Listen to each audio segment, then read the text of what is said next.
ఇవన్నీ తెలిసి కూడా మీరు అయోధ్యకి కల్తీ లడ్డులు పంపించారు. మీరు ఇది విశ్వాసాల మీద మీరు కొడుతున్న దెబ్బ. ఇది మీ ఆలోచన ఏంటి అది అనేది మీరు తెలుసుకోవాలి. అందుకే మీరు భగవంతుని మీద పగ పెట్టుకున్నవాడు ఎవడైనా సరే, 7 కొండల వాడి మీద పగ పెట్టుకున్నాడు ఎవరైనా సరే మట్టి కరిచిపోతారు తప్ప.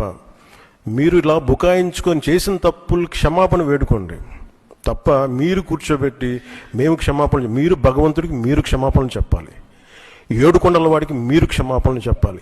ఇది ఈరోజు మీరు మాట్లాడుతుంది ఈ రోజుతో ఆగదు. ఇది ఐ విల్ మేక్ షూర్, మా కూటమి will make sure that you will be liable everyone, ప్రతి ఒక్కరు కూడా.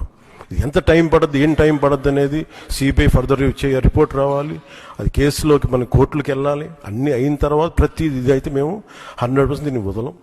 ఖచ్చితంగా ఈ దోషులను ఎవరైతే ఉన్నారో మేము క్షమాపణ చెప్పడం కాదు, మీరు భగవంతుడికి మోకరిల్లే వరకు యుద్ధం సాగొద్దు.